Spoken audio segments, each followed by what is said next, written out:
കൃഷ്ണ ഗുരുവായൂരപ്പ ശരണം. ഹരേ കൃഷ്ണ ചാനലിലേക്ക് ഏവർക്കും സ്വാഗതം.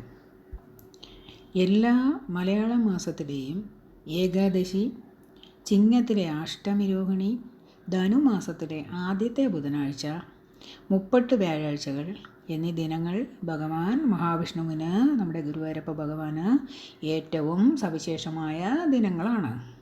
ഈ ദിനങ്ങളിൽ നാമജപത്തോടെ ഭഗവാനെ ഭജിക്കുന്നത് ഇരട്ടി ഫലദായകമാണെന്നാണ് വിശ്വാസം.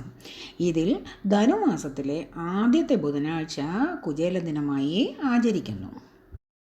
കുചേലൻ എന്ന ബ്രാഹ്മണൻ വളരെ ശാന്തശീലനും ഗൃഹസ്ഥാശ്രമം സ്വീകരിച്ചിരുന്ന വ്യക്തിയുമായിരുന്നു. കുചേലൻ സാന്ദീപനി മഹർഷിയുടെ ആശ്രമത്തിൽ ഭഗവാന്റെ സഹപാഠിയായിരുന്നു. ഭഗവാന്റെ ഭക്തിയിൽ മാത്രം മുഴുകിക്കഴിയുന്ന കുചേലൻ ദ്രവ്യമോഹമെന്നൊന്നും ഇല്ലാതെ ശാന്തനായി നാളുകൾ കഴിച്ചുകൂട്ടി. കുചേലൻ്റെ ഭാര്യ അദ്ദേഹത്തിന് ചേർന്ന സ്വഭാവശീലമുള്ളവൾ തന്നെ ആയിരുന്നുവെങ്കിലും കുചേലനെ പോലെ മനസ്സിനെ അടക്കി നിർത്താനുള്ള കഴിവ് അവർക്കുണ്ടായിരുന്നില്ല. നിത്യവൃത്തിക്ക് വേണ്ടി വല്ലതും ലഭിക്കുന്നതിന് നിങ്ങളുടെ സുഹൃത്തായ രമാപതിയായ ആ കൃഷ്ണനെ ഒന്ന് കണ്ടാൽ എന്താണ് എന്നിങ്ങനെ ഒരിക്കൽ അവർ കുചേലനോട് പറഞ്ഞു. ധനം അഹങ്കാരമുണ്ടാക്കുമെന്നതിനാൽ അതിനോട് വെറുപ്പുള്ള ആ കുചേലൻ ഭഗവാനെ കാണാനുള്ള കൗതുകത്തോടുകൂടി വിശന്നു വലഞ്ഞ ഭാര്യയുടെ അഭ്യർത്ഥനയെ മാനിച്ചുകൊണ്ടും വസ്ത്രത്തിൻ്റെ കോന്തലയിൽ അല്പം അവിൽ ഭഗവാന് കാഴ്ചദ്രവ്യമായി എടുത്തുകൊണ്ടും ഉടനെ തന്നെ പുറപ്പെട്ടു. ഐശ്വര്യസമൃദ്ധമായ ദ്വാരകയിൽ എത്തിച്ചേർന്ന ആ കുചേലൻ ഭഗവാന്റെ ഭവനങ്ങളിൽ ശൈബിയുടെ ഭവനത്തിലെത്തി. ആ ഭവനത്തിൽ എത്തിയപ്പോൾ വൈകുണ്ഠത്തിലെത്തിയ പരമാനന്ദമാണ് കുചേലനുണ്ടായത്. കുചേലനെ കണ്ടപ്പോൾ ഭഗവാൻ നൽകിയ അത്യധികമായ സൽക്കാരം കൂടി ആയപ്പോൾ പിന്നെ എന്താണ് പറയാനുള്ളത്? ആ കുചേലനെ ഭഗവാൻ നന്നായി പൂജിക്കവേ ഭഗവാന്റെ പത്നിയായ രുക്മിണി ദേവി വിശറിയുണ്ട് വീശിക്കൊടുക്കുകയും ചെയ്തു. ഭഗവാൻ കുചേലൻ്റെ കൈത്തലം പിടിച്ചുകൊണ്ട് മുമ്പ് ഗുരുകുലകാലത്ത് ഗുരുപത്നിയുടെ നിർദ്ദേശത്താൽ വിറക് വെട്ടാൻ കാട്ടിൽ ഒരുമിച്ച് പോയതും കാലം തെറ്റിപ്പെയ്ത മഴയെ നനഞ്ഞതും ഒക്കെ ഓർത്തുകൊണ്ട് കുചേലനോടൊപ്പം സമയം ചിലവഴിച്ചു. അനന്തരം തൻ്റെ സുഹൃത്തിന് കാഴ്ചദ്രവ്യമായി അവിൽ കൊണ്ടുവന്നെങ്കിലും കുചേലൻ കൊടുക്കാൻ മടിച്ചു. എന്നാൽ അത് കണ്ട് നമ്മുടെ ഗുരുവായൂരപ്പ ഭഗവാൻ ലജ്ജയോടെ നിന്ന് ആ കുചേലനിൽ നിന്ന് ആ അവിൽപ്പൊതി ബലമായി പിടിച്ചു വാങ്ങി. അതിൽ നിന്ന് ഒരു പിടി കഴിച്ചു. അന്നേരം ഇത്രയും മതി മതി എന്നിങ്ങനെ സംഭ്രാന്തയായി ലക്ഷ്മി ദേവി തന്നെയായ രുക്മിണി ഭഗവാന്റെ കൈ തടഞ്ഞു. സ്വഭക്തന്മാരോട് ഭക്തിയുള്ള ഭഗവാന്റെ സൽക്കാരങ്ങൾ ആസ്വദിച്ചുകൊണ്ട് മനസമാധാനത്തോടും സന്തോഷത്തോടും ആ കുചേലൻ ഒരു രാത്രി അവിടെ തങ്ങി. ആശ്ചര്യമെന്ന് പറയട്ടെ, അടുത്ത ദിവസം ധനമൊന്നും ഇല്ലാതെ തന്നെ ആ കുചേലൻ മടങ്ങിപ്പോയി. ഭഗവാന്റെ അനുഗ്രഹം വിചിത്രമാണല്ലോ. ഭഗവാന്റെ അനുഗ്രഹം വ്യത്യസ്ത വ്യക്തികളിൽ വിവിധ സ്വഭാവത്തോടു കൂടിയാണ് വർത്തിക്കുന്നത്. ഉറപ്പായും ചോദിച്ചിരുന്നെങ്കിൽ ആ അച്യുതൻ തരുമായിരുന്നു.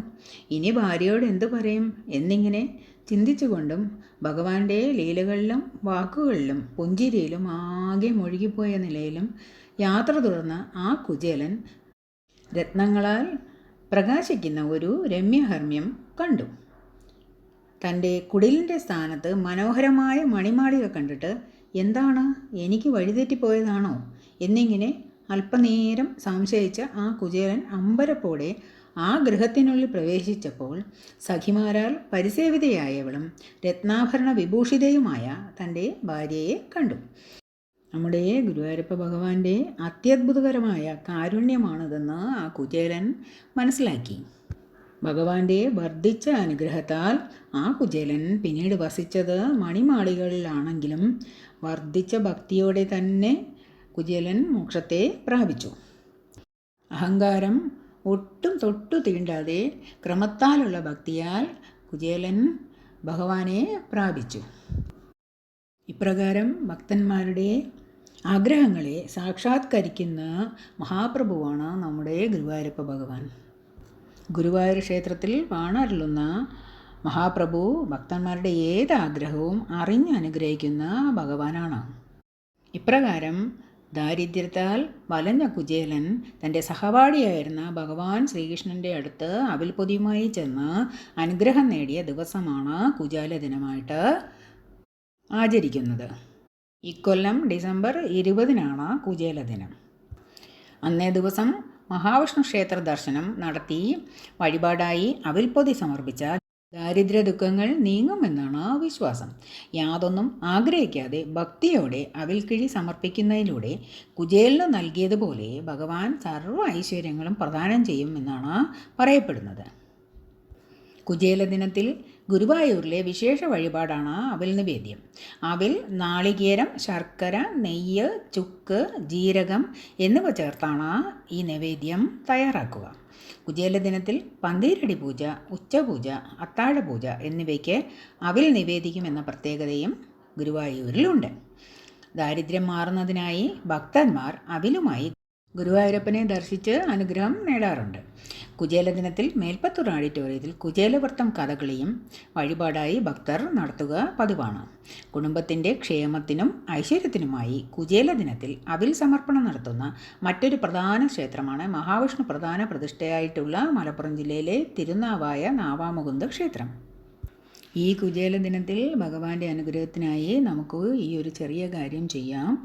അടുത്തുള്ള മഹാവിഷ്ണു ക്ഷേത്രത്തിൽ ദർശനം നടത്തി അവിൽപ്പൊതി വഴിപാടായി സമർപ്പിക്കാം.